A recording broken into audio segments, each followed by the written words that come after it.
Captain's log, stardate 56844.9. The Enterprise has arrived at Romulus and is waiting at the designated coordinates. All our hails have gone unanswered. We've been waiting for 17 hours.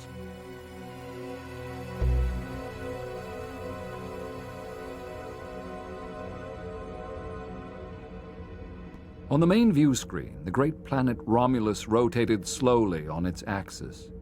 In the distance, the blindingly bright half of Remus reflected the Romulan sun. Will Riker could hold his tongue no more. Why don't they answer our hails? Picard answered calmly. It's an old psychological strategy, number one, to put himself in a position of dominance and make us uneasy. It's working, sir. Picard swiveled toward Troy. Counselor? Her shining black eyes seemed to pierce beyond what the view screen revealed. They're out there.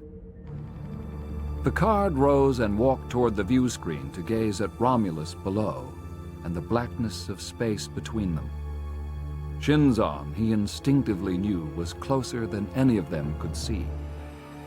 Diplomacy is a very exacting occupation. We can wait.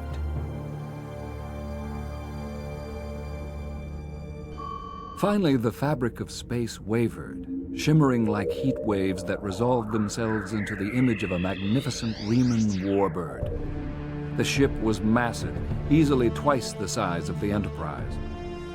Tactical analysis, Mr. Worf. Worf directed his attention to his display.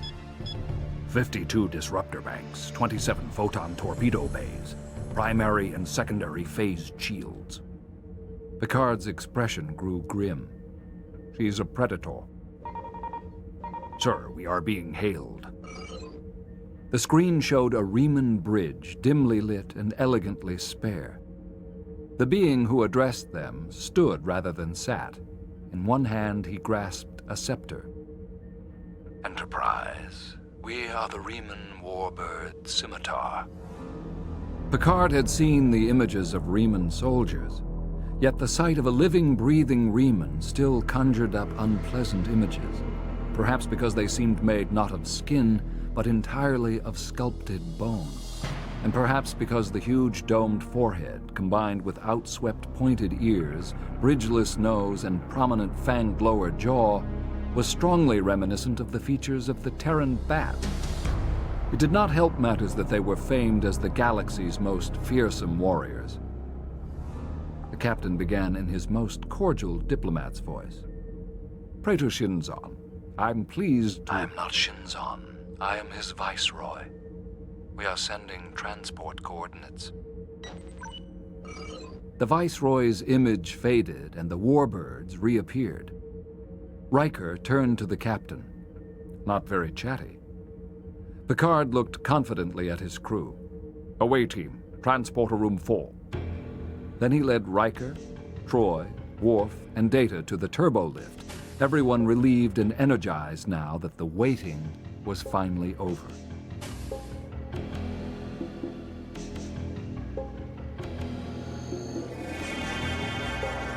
The away team materialized on what Picard assumed was the Scimitar's observation deck. Lit only by the stars beyond, the chamber was dark. The room was vast, empty of furniture save for a simple mat on the floor. A voice emerged from the shadows, a voice that Picard found disturbingly familiar, yet could not place.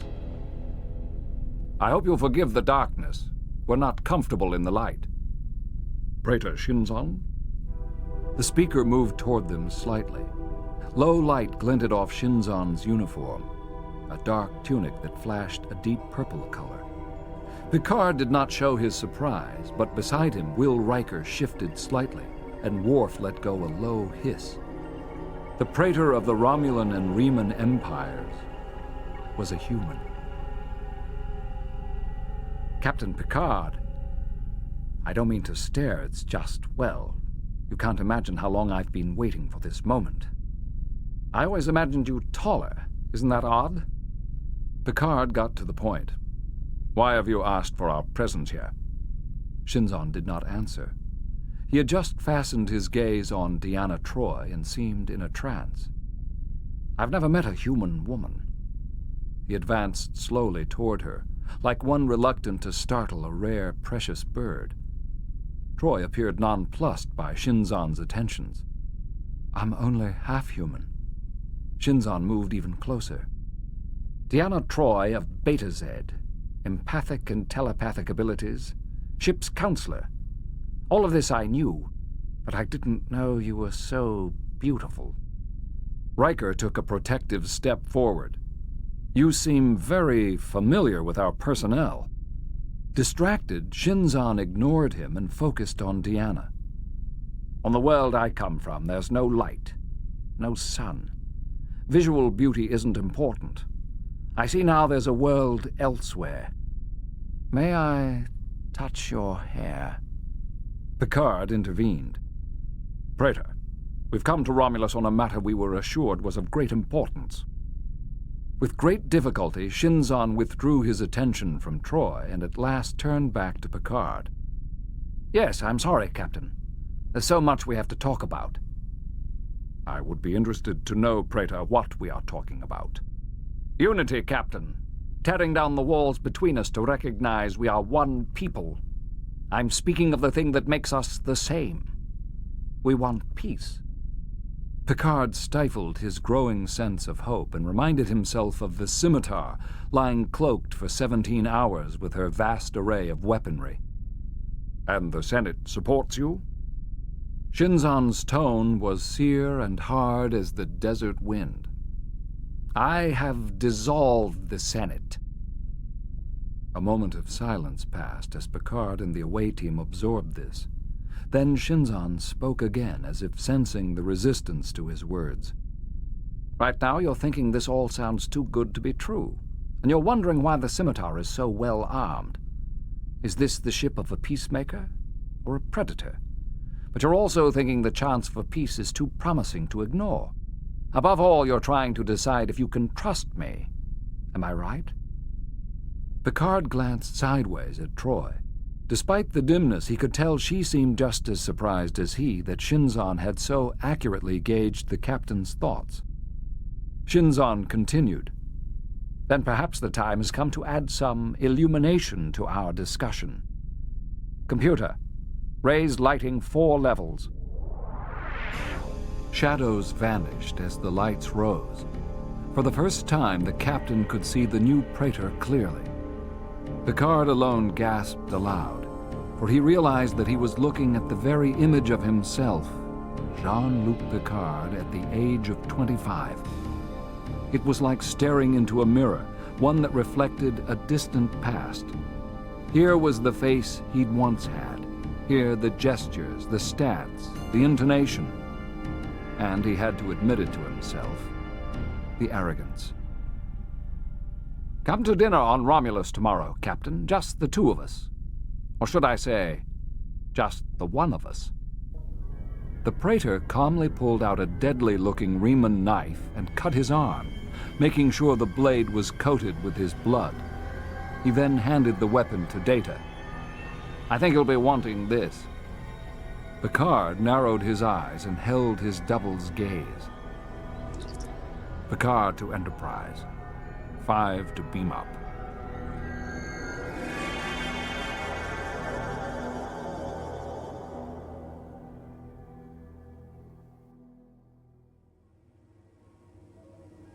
In the Enterprise sickbay, Picard and the away team stood next to Beverly as she pointed to the proton microscope reading from the Riemann knife.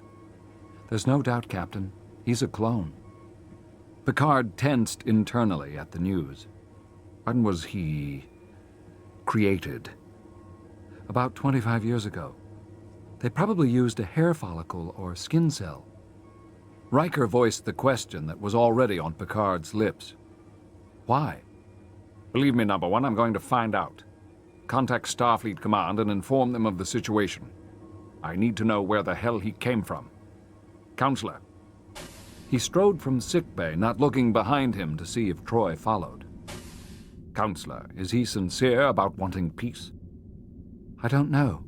The strongest sense I had was that he's very curious about you. He wants to know you. Her words opened a floodgate of anger. Does he now? Can you imagine what it was like to stand there and look at him?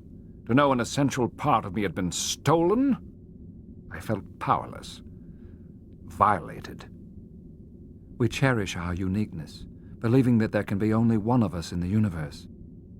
And now there are two. Troy laid a gentle hand on his wrist. No, Captain. Biology alone doesn't make us who we are.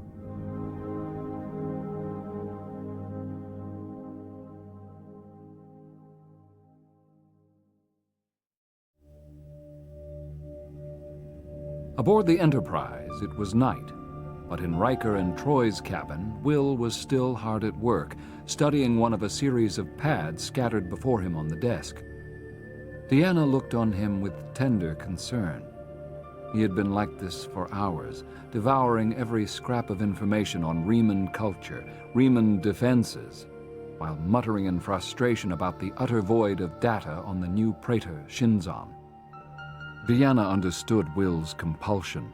She knew that at least part of his drive was due to his personality and professionalism, but she had also sensed the surge of jealousy that had overtaken him at Shinzon's blatant advances.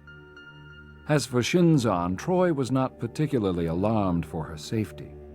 He was a young man raised by Riemanns who were separated from their own females. The only women he had ever seen were Romulans whom he despised. Now, for the first time, he had seen a human, or at least half-human, female. Young and in his prime, Shinzon reacted in expected fashion by overreacting. At the same time, there had been a moment when Shinzon had moved toward her that she imagined she felt an attempt at telepathic communication, not by Shinzon, but by his Riemann viceroy.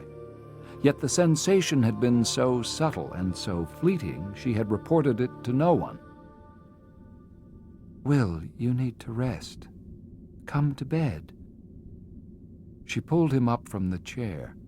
He rose easily, willingly, the crease between his eyebrows fading away, his lips curving upward in a soft smile. Imzadi. They kissed. Deanna felt her own passion, as well as Will's, building. She pulled him backward across the deck until at last they fell back onto the bed. She pulled closer to him. In the space of a human heartbeat, no more, she watched as Will's hair between her fingers faded to nothingness until she touched only scalp. She recoiled at once. There on the bed, a smiling Shinzon lay in place of her husband. She put both hands upon his chest and tried to push away, but Shinzon held her fast. He reached forward with a trembling hand, a stranger's hand, and stroked her cheek. He can never know you as I know you. He can never touch you as I touch you. Deanna shook her head in disbelief. This isn't real. Shinzon had found a way to force his way telepathically into her mind, but the body pressed to hers was Will's. She had to remember this, or surrender to horror. Shinzon pulled her even more tightly to him. Can you feel my hands? Are they real? Can you feel my lips? He pressed his mouth to her neck, causing her to rear her head back in revulsion. Yet when he looked up at her again, his face was neither that of Shinzon's or Will's, but of the fanged and ghostly viceroy's. From the Riemann's corpse-pale lips came Shinzon's voice. I'm with you, Imzadi. In a flash, the Riemann metamorphosed into his praetor. Shinzon kissed her neck, her lips, her cheeks with wanton desperation. I'll always be with you now. No!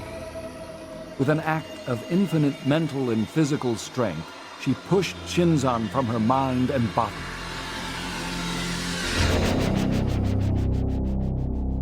Deanna! It was her husband's voice, her husband's body. Will looked tousled, bewildered, more worried than ever. She threw her arms around him and took comfort in the strong arms that enfolded her.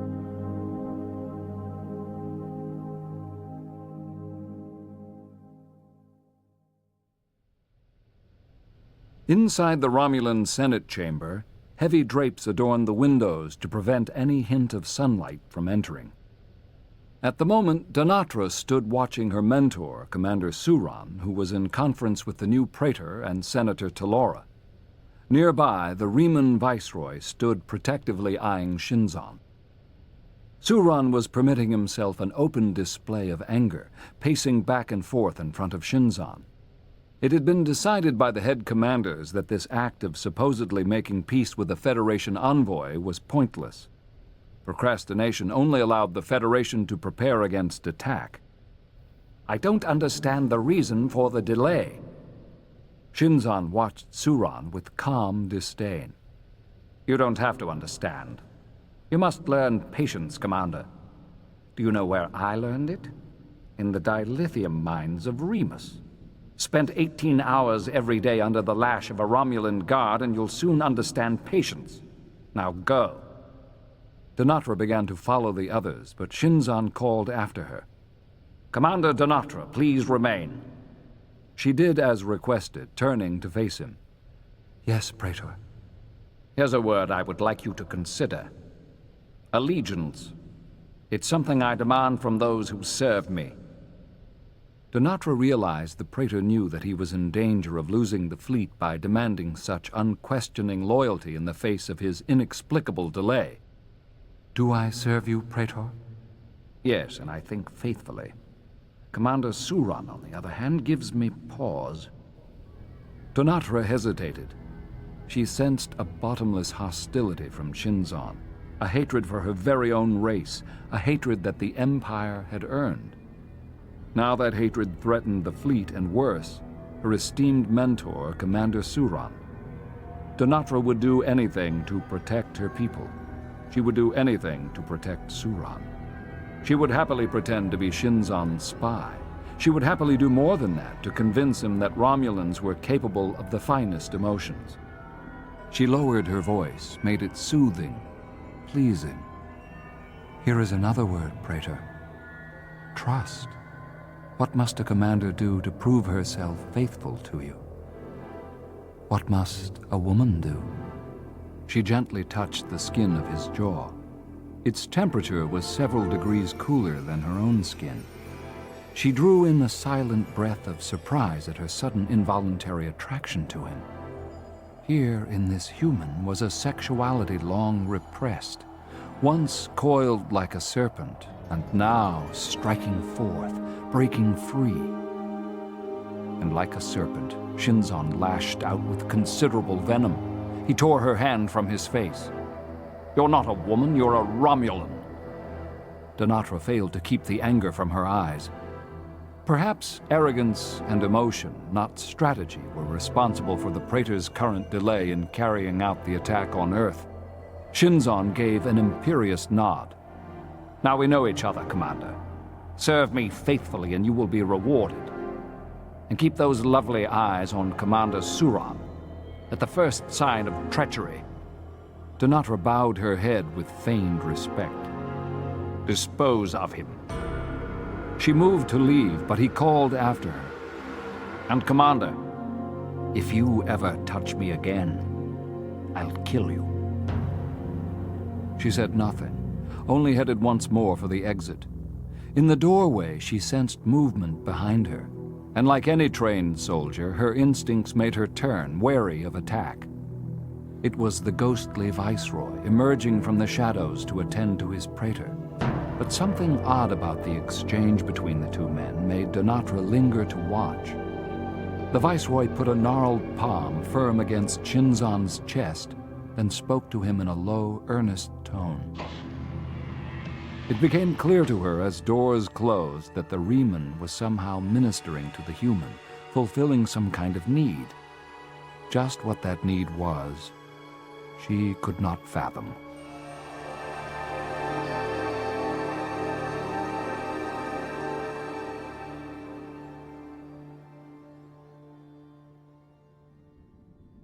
In Data's cabin, the B-4 sat quietly. The one with its face had gone after instructing it to wait. This was consistent with its programming, and so it obeyed. Precisely what it awaited it could not have said, but it knew neither patience nor impatience, and thus it simply sat. Time passed. Abruptly, circuitry sang. New programming arose and compelled action. The waiting was over. The B-Force stood and moved to a nearby computer console. At a speed slightly faster than human eyes could follow, it began to punch in commands.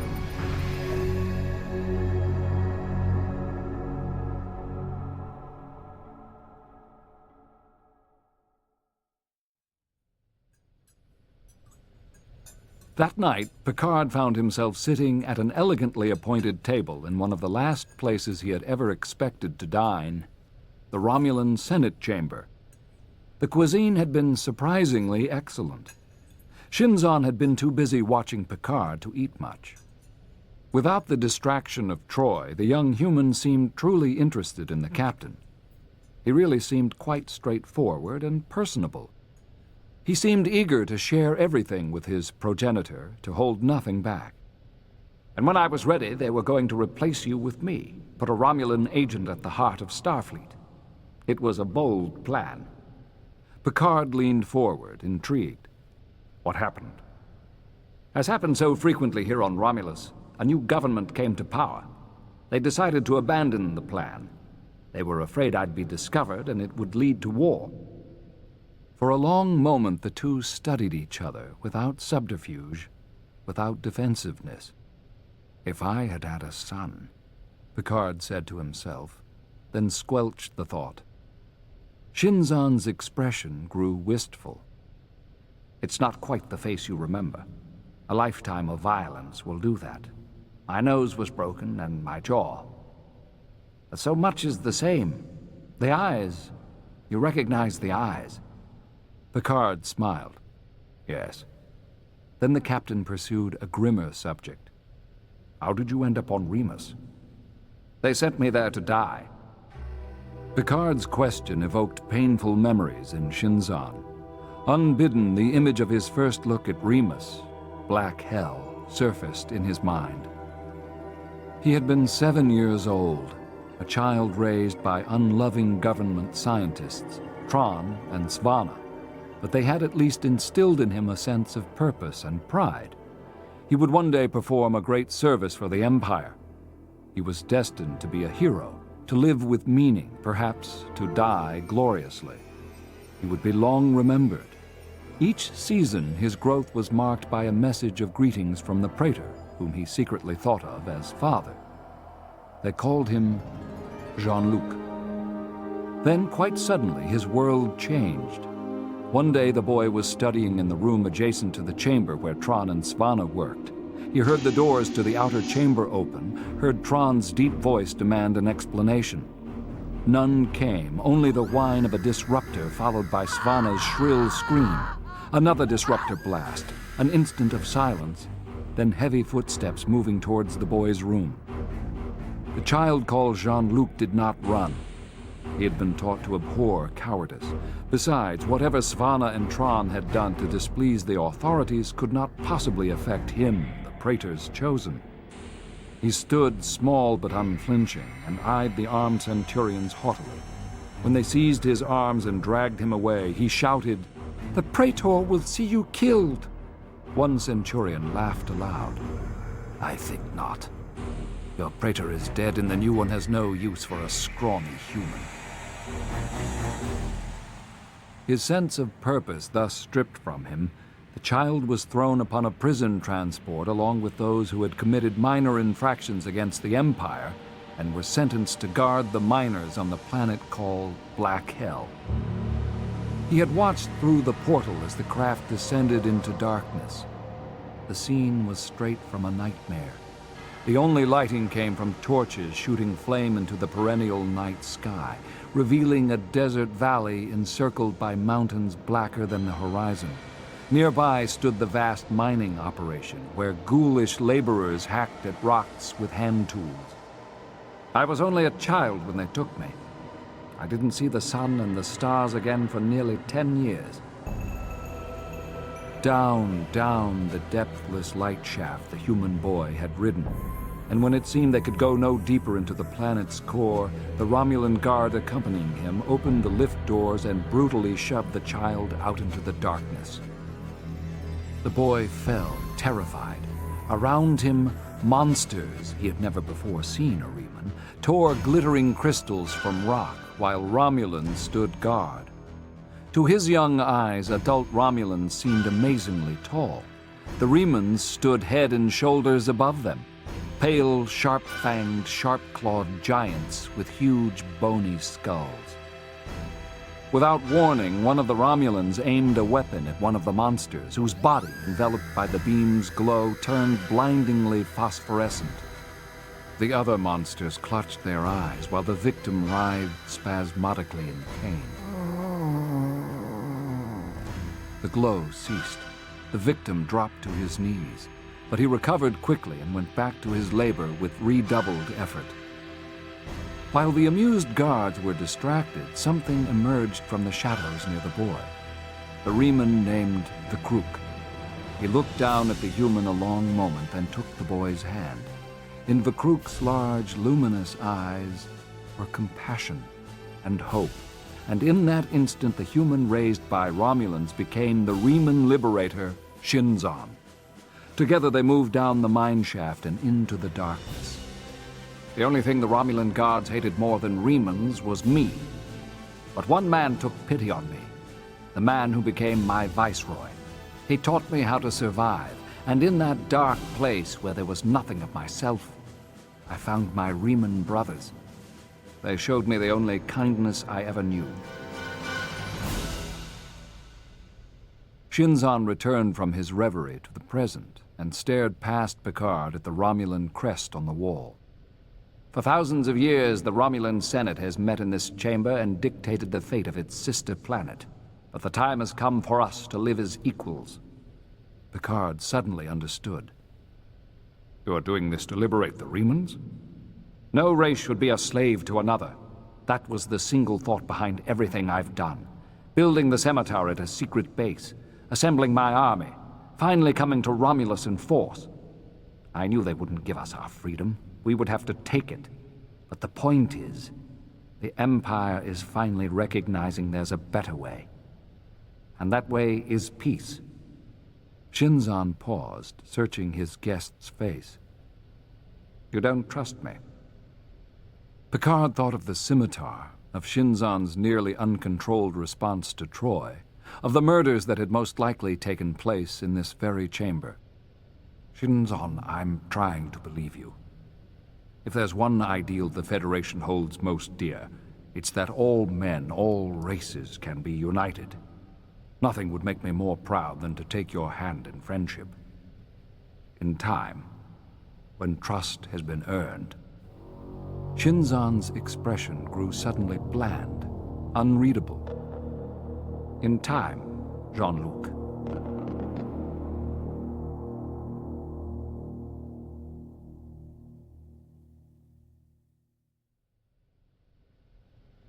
After Picard's departure, Shinzon sat at the table, gazing at the remains of dinner when his viceroy entered.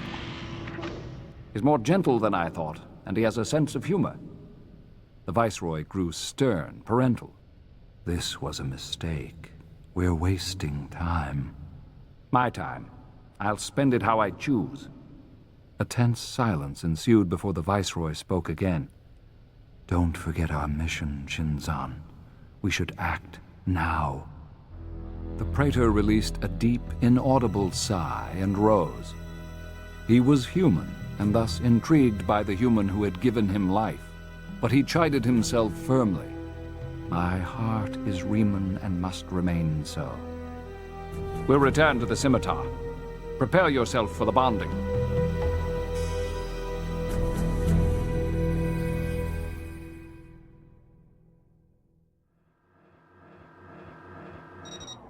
Picard emerged from the turbolift to find Data, Worf, Crusher, and Geordi waiting for him at the bridge engineering station. Something was amiss on the ship. As the captain approached, Worf pointed to a readout.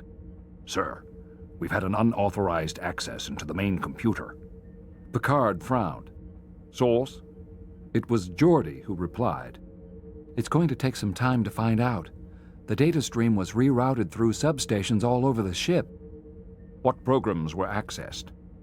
Geordi folded his arms across his chest and shook his head. That's what I don't get, Captain. It's mostly basic stellar cartography, star charts, communications protocols, some uplinks from colony tracking stations. It's not even restricted material. Picard had no doubt this had to do with the new Praetor. He turned to Worf. Set up a security program to detect any unusual data stream rerouting. If it happens again, we want to be ready. Geordi nodded at some readouts on his console. There's something else. I was reviewing the sensor logs. When the Scimitar decloaked, there was a momentary spike in the tertiary EM band. You're not going to believe this, but it's Thalaron. Picard recoiled in shock. The Scimitar was more than just a predator. She was a weapon capable of destroying the known universe. I thought Thalaron radiation was theoretical. Geordi gave a nod. Which is why our initial scans didn't pick it up. But he's got it, Captain. Picard once again felt a mounting sense of anger. All feelings of friendship and optimism toward Shinzon had vanished. As I remember, Thalaron research was banned in the Federation because of its biogenic properties. Beside him, Beverly Crusher nodded. Thalaron radiation has the ability to consume organic material at the subatomic level. I can't overestimate the danger, Jean-Luc. A microscopic amount could kill every living thing on this ship in a matter of seconds. Understood, Doctor. Keep on it. I need to know what he has and how to neutralize any threat. Give me options. He turned and left, sickened by the realization of what lurked behind the face that so looked like his own.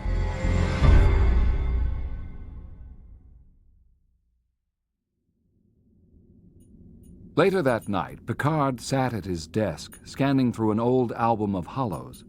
One of the images caught his attention and held it. A picture of himself as a serious-looking cadet on Earth's Starfleet Academy campus. He had been so driven then, so determined to prove himself. And he bore a chilling resemblance to the young man called Shinzon. He rose and went to the bulkhead window. Beyond, the predatory scimitar hovered. I so wanted to believe Shinzon, but the Thalaron radiation can't be explained away. Whatever he's after, it's not peace. Data to Captain Picard. Geordi and I have identified the source of the unauthorized computer access. And I believe we have also discovered an opportunity to gain a tactical advantage. On my way, Data.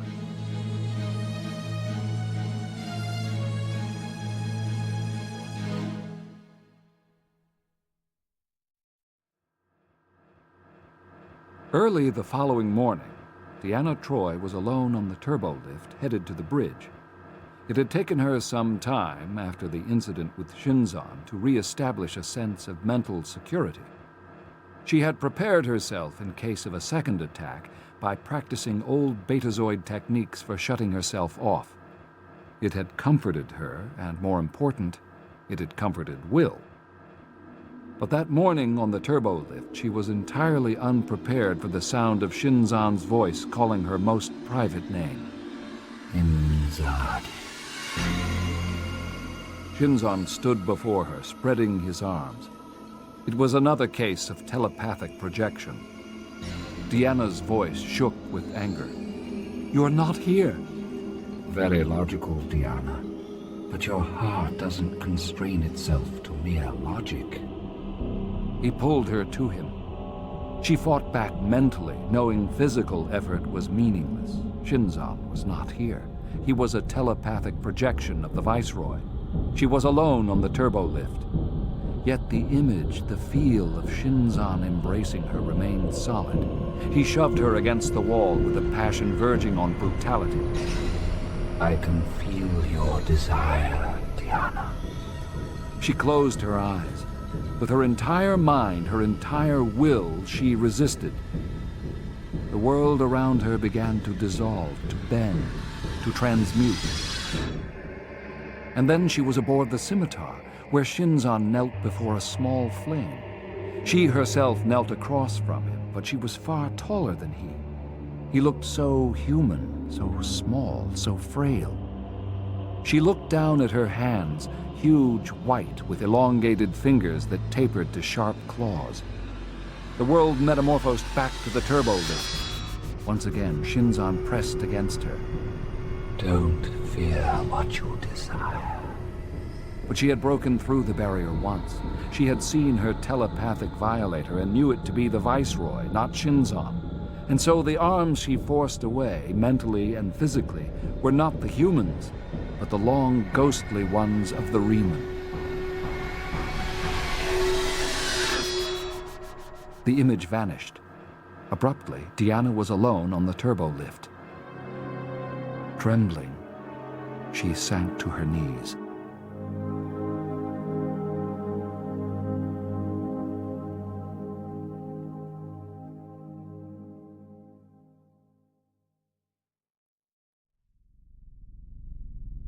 On the scimitar, Shinzon watched anxiously as Vakruk, his viceroy, suddenly stirred and lifted his head. The bond is broken. Find her again. Praetor, we've received the transponder signal. Shinzon rose, perhaps too quickly. Weakness and nausea overtook him. At once he felt the steadying arms of the Viceroy supporting him. Vakruk closed his eyes and laid a hand upon Shinzon's chest. A moment passed. Then the Viceroy opened his eyes, his expression grim. It's accelerating.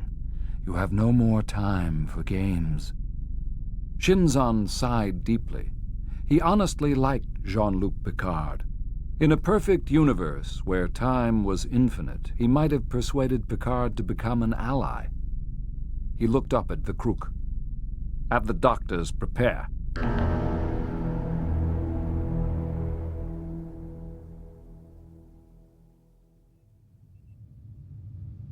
A short time later on the Scimitar Bridge, Shinzon stood beside his two best engineers in front of a small transporter pad.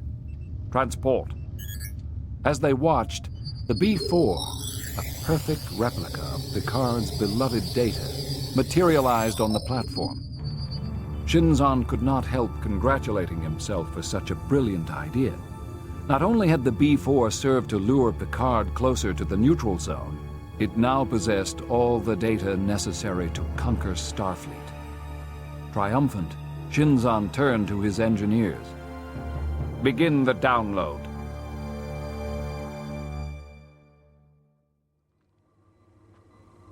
In the Enterprise sickbay, Will Riker watched with overwhelming concern as Dr. Crusher scanned Deanna with a handheld tricorder. Picard stood beside Will. His second-in-command fought hard to keep his near unbearable rage in check. Beverly finished her scan and gave a reassuring smile to Deanna. Aside from slightly elevated adrenaline and serotonin levels, you're completely normal. Picard spoke to her gently. Can you describe it, Deanna? She looked up at the captain and struggled to speak. It was a violation. Shinzon's Viceroy seems to have the ability to reach into my thoughts. I've become a liability. I request to be relieved of my duties. Picard shook his head with compassionate firmness. Permission denied.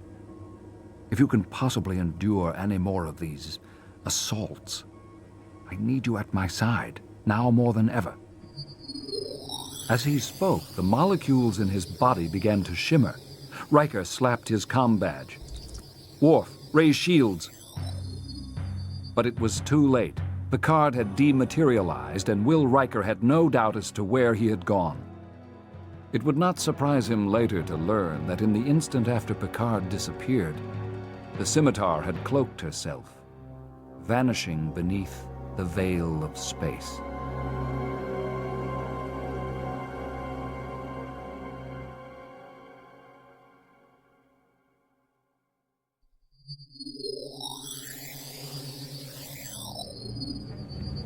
Picard found himself in what was apparently the Scimitar's dimly lit brig.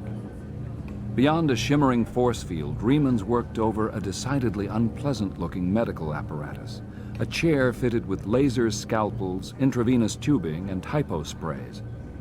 As Picard watched the preparations, Shinzon entered the chamber with the android in tow.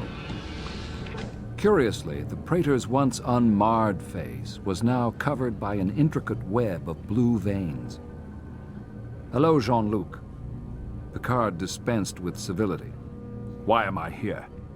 Shinzon nodded to a nearby guard who had once deactivated the force field. Another Riemann, apparently medical personnel, stepped into the brig and approached the captain with a hypospray. Picard backed away. "What are you doing?" "I need a sample of your blood," Shinzon said. Picard let his blood be taken and cast a glance at the android behind Shinzon. "Yes, Captain. I learned there might be an existing prototype from a Cardassian historian, then went to a great deal of trouble to find it and scatter it about on Calaris 3, a lure to make the Enterprise the closest ship to Romulus when I contacted Starfleet. After we found it, we made a few modifications. An extra memory port, a hidden transponder. I've now gained access to Starfleet's communication protocols. I now know the location of your entire fleet." Picard had no patience. "What's this all about?" "It's about destiny. My life is meaningless as long as you're alive. What am I while you exist? A shadow? An echo?" "If your issues are with me, Shinzon, then deal with me. This has nothing to do with my ship and nothing to do with the Federation." "Oh, but it does.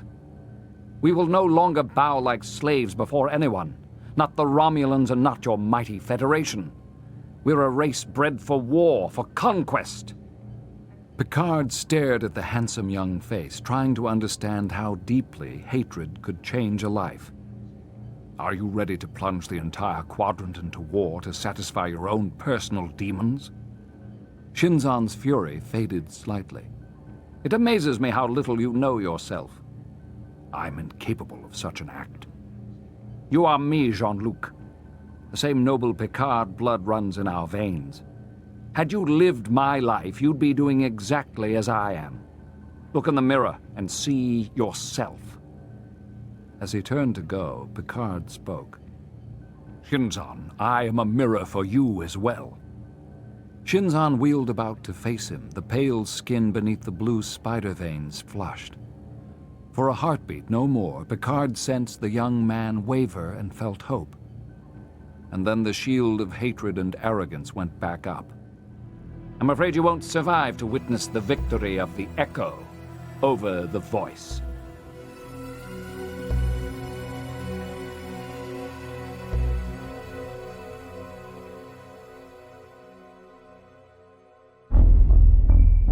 The Enterprise bridge was on red alert, with Worf at tactical. Geordi was at the science station with a very tense Will Riker standing beside him.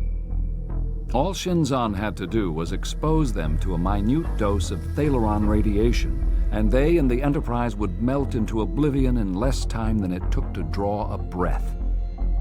"Some honeymoon," Riker said silently to himself. He watched as Geordi feverishly worked the science console. At last, the engineer turned to him in frustration. "His cloak is perfect. No tachyon emissions, no residual antiprotons." "Keep at it, Geordi. Find a way in." He moved to the command chair.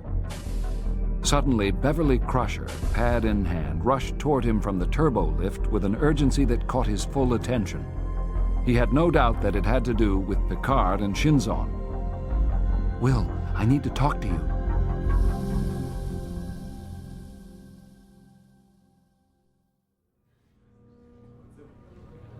Inside the Scimitar's brig, Picard peered in vain at the edges of the glittering force field. The Riemann guard just outside his cell was almost twice his height and armed, and the doctors were swarming around the evil-looking surgical chair. Only a few minutes passed before the android entered and addressed the guard. "Praetor Shinzon wants the prisoner on the bridge." When the force field disappeared, the guard released the captain and began to place restraints on his wrists. The android reached forward and swiftly incapacitated the Riemann with a Vulcan neck pinch. Data spoke softly. My mission was a success, sir. I have discovered the source of the Thalaron radiation. This entire ship is essentially a Thalaron generator. The power relays lead to an activation matrix on the bridge. And the download? Shinzon believes he has our communication protocols, but they will give him inaccurate locations for all Starfleet vessels. Data rotated his left hand, then slid it forward, revealing a compartment in his wrist. From it, he carefully withdrew a small silver disc. Geordi supplied me with the prototype for the emergency transport unit. I recommend you use it to return to the Enterprise. Picard balked. It'll only work for one of us. We'll find a way off together. The captain reinserted the disc into Data's wrist, then handed the Riemann guard's disruptor rifle to the android while he hid the guard's smaller hand disruptor beneath his own tunic. Wearing Riemann hand restraints, Picard let himself be led out into the dark corridors of the vessel, prodded by his mock captor's disruptor rifle. Several Riemann officers in uniform passed. All glared at the human prisoner with unmasked loathing. Data shoved the disruptor against Picard's spine, rather aggressively. Move, puny human animal. Once the soldiers were out of earshot, Picard gave Data some advice. A bit less florid, Commander. The words were scarcely uttered when they spotted Shinzon, the Viceroy, the Riemann doctor, and several technicians moving across an intersection. Immediately, Picard and Data flung themselves into a secluded corner as the group passed. Picard realized the Riemanns were going to the brig. Their escape would soon be noted. Time was short.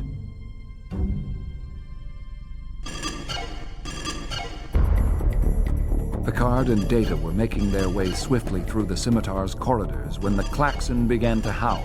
Both broke into a full sprint. This way, sir. There is a shuttle bay 94 meters from our current location.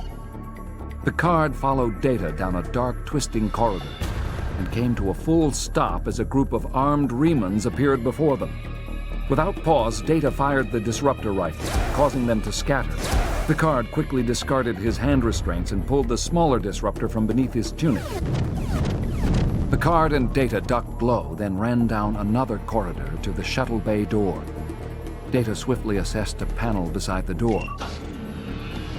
As the two ducked down and backed into the shuttle bay, Picard kept up a barrage of disruptor fire.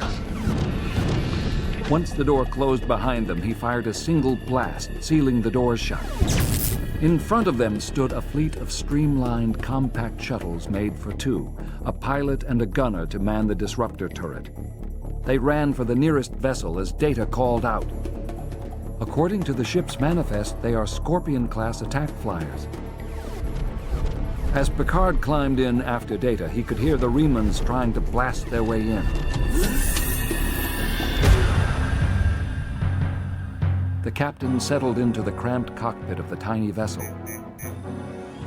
Behind him, Data had already nestled into the gunner's station. Can you open the shuttle bay doors? Negative, sir. They have instigated security overrides and directed a force field around the external portals. Well then, Data, only one way to go.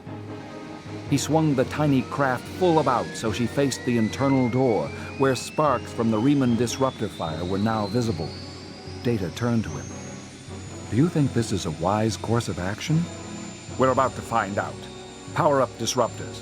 Fire at the door. Through glowing bits of shrapnel, the Scorpion flew forward into the corridor and past the stunned, scattered Riemanns. Banking sharply at the first hard curve, the vessel skimmed along the bulkhead. He made his way through the maze of corridors, hurtling at unthinkable speed until at last he found the chamber he sought. He nodded at Data. The disruptors blew the doors inward, and Picard piloted the vessel into the observation lounge, the place where Shinzon had seen his first human woman. The observation lounge with its large circular window. Picard maneuvered the Scorpion up the stairs and through the blown-out window with room to spare. As he and Data flew into the infinite freedom of space, they shared a look of pure exaltation.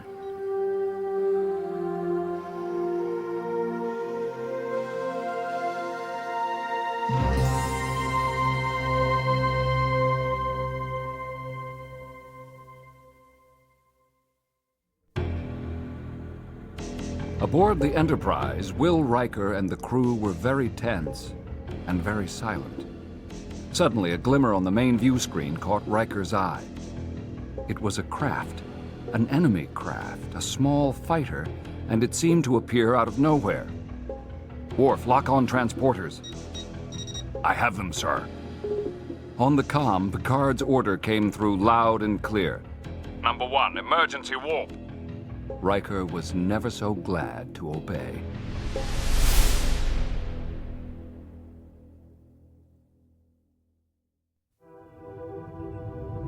On the bridge of his ship, Shinzon's troubles continued to increase. Mentally, he had forced himself to overcome the weakness, but the doctors had informed him that the degeneration rate was accelerating, a fact made all too clear by the proliferation of blue veins across his face. He forced himself to ignore it and other signs of aging, as well as his sense of desperation at Picard's escape. But he could not ignore the image of Commander Suran now on his view screen. Suran's white brows were drawn together in a fierce scowl. This has gone far enough. The Romulan fleet supported you because you promised action, and yet you delay. Shinzon stood and, in unknowing imitation of his double, pulled down the edge of his tunic. The Enterprise is immaterial. They won't make it back to Federation space, and in 2 days the Federation will be crippled beyond repair. Does that satisfy you? And when I return, you and I shall have a little talk about showing proper respect. Satisfied, he slammed his hand against the comm control, terminating the exchange.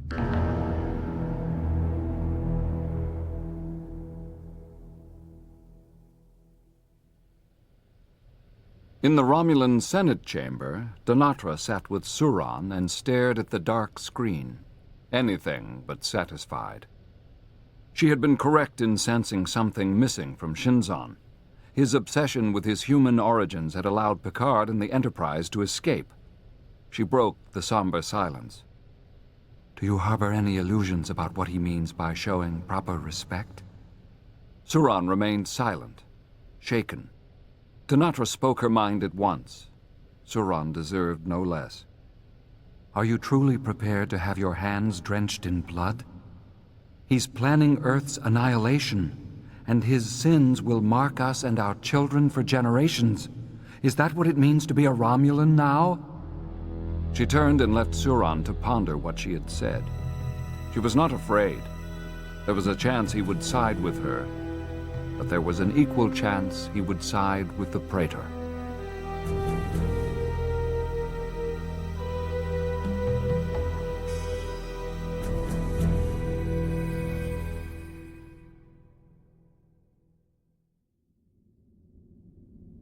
In his ready room, Picard sat beside Riker and listened as Dr. Crusher briefed them both on the Praetor's condition.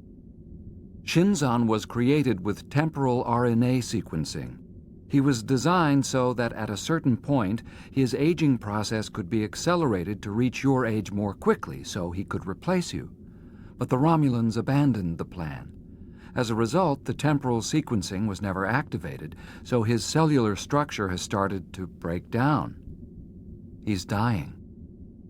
To his surprise, Picard felt the one emotion the bloodthirsty Praetor did not deserve: pity. Can anything be done for him? Beverly shook her head with honest regret. Not without a complete myelodysplastic infusion from the only donor with compatible DNA.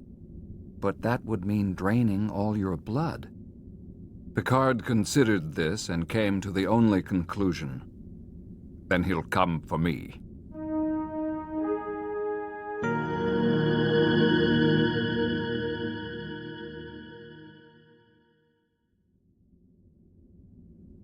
Picard assembled all of his senior officers at the large conference table in the observation lounge.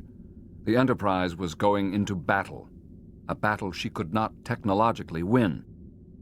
At the moment, Geordi LaForge was briefing the officers on the very phenomenon that would likely prove their doom. It's called a cascading biogenic pulse. The unique properties of Thalaron radiation allow the energy beam to expand almost without limits. Depending on the radiant intensity, it could encompass a ship or a planet. Picard's lips thinned slightly. He would have only built a weapon of that scope for one reason. He's going after Earth. I know how he thinks. Will Riker nodded, grasping the implication. Destroy humanity and the Federation is crippled. Beverly turned to the captain. We do have one advantage. He needs your blood to live. He might come after you first. I was counting on it. We've been ordered to head to Sector 1045. Starfleet is diverting the fleet to meet us there. He can't be allowed to use that weapon. All other concerns are secondary. You understand me? From the grim expressions around the table, it was clear each person did. The Enterprise and all aboard her were expendable.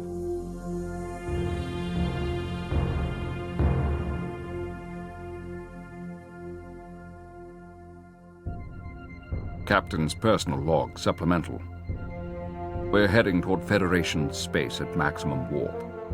The crew has responded with the dedication I've come to expect of them.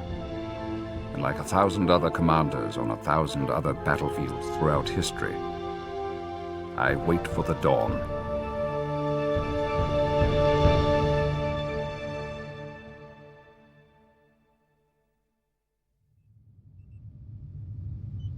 On the scimitar, Shinzon sat in his command chair, struggling not to gasp. He was grateful he could not see the signs of aging on his own face. He took a 7-year-old child's comfort in the presence of his viceroy, who stood with a palm pressed firmly to Shinzon's chest. How long? The Krook never lied to him or softened the blow. A matter of hours now. You must begin the procedure now. But he would not permit his body or the Krook's concern to force him to move too soon. How long until we reach the rift? The Viceroy moved to the nearest console. 7 minutes. Shinzon settled back in his chair, pleased. He could easily endure another 7 minutes. Satisfied, he gazed at the promising tableau on his view screen. The Enterprise, so close he felt he could stretch forth his arm and touch her. In the distance beyond lay the Basin Rift, a breathtaking moving gem of energy bursts, snaking like opalescent lightning through fog.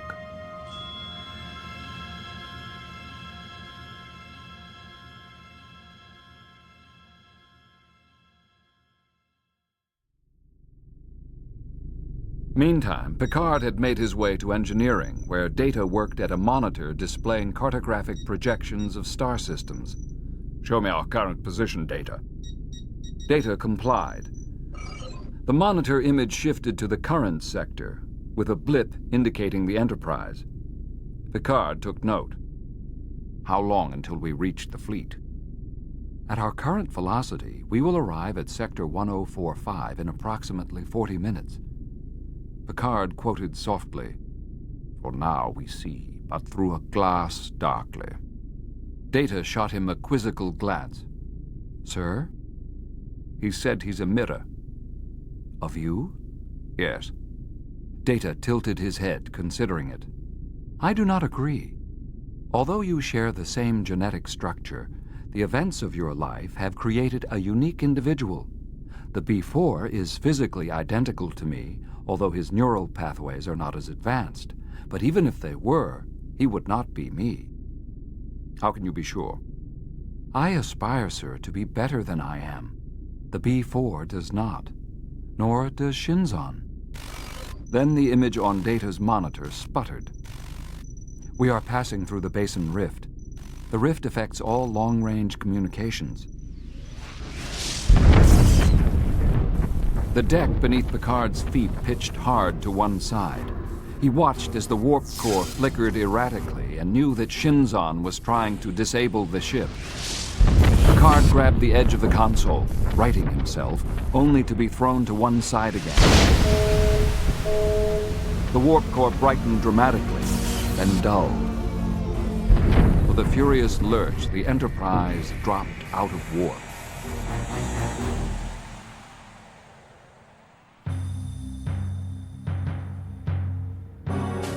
With Data following, Picard emerged on the bridge with unsteady legs as the Enterprise took another blow. He went directly to Riker, who rose from the command chair. Report, number one. He's firing through his cloak. We can't get a lock. From the engineering station, Geordi called over the rumbling blast. He's disabled our warp drive with his first shot. We've only got impulse. Worf, prepare a full phaser spread, 0 elevation. All banks on my mark. Scan for shield impacts and stand by photon torpedoes. Fire!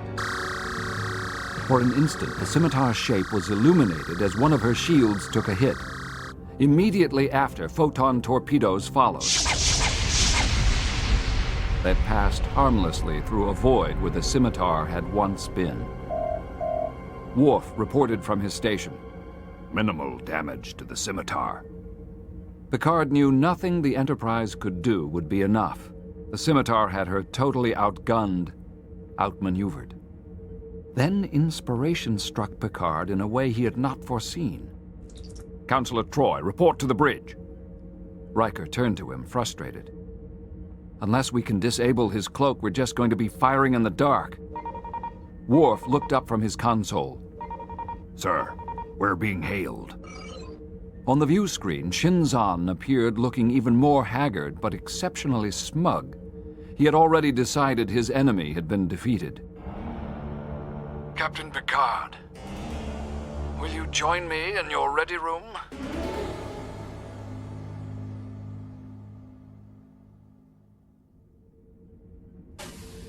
As Picard entered his ready room, he saw a shimmering light transformed into a deceptively solid-looking Shinzon.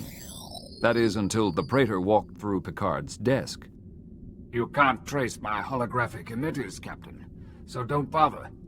And you can't contact Starfleet. It's just the two of us now, Jean-Luc, as it should be. Why are you here, Shinzon? To accept your surrender. Lower your shields and allow me to transport you to my ship. And the Enterprise? If the Enterprise will withdraw to a distance of 100 light-years, it will not be harmed. Picard hid neither his anger nor his disgust. You know that's not possible. I know. You'll all gladly die to save your homeworld. Look at me, Shinzon. Your eyes, your hands, your heart.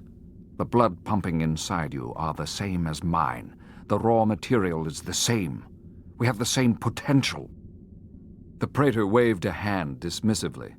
That's the past, Captain. It can also be the future.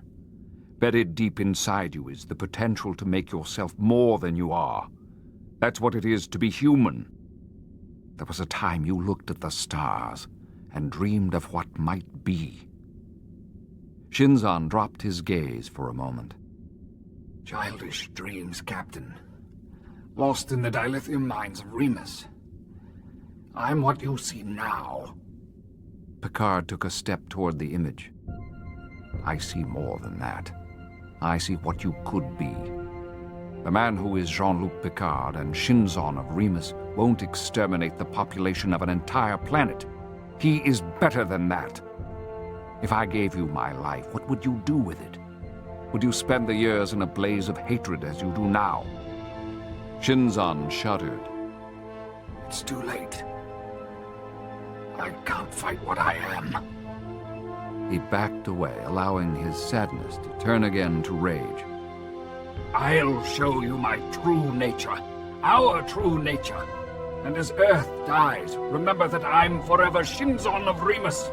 And my voice will echo through time long after yours has faded to a dim memory.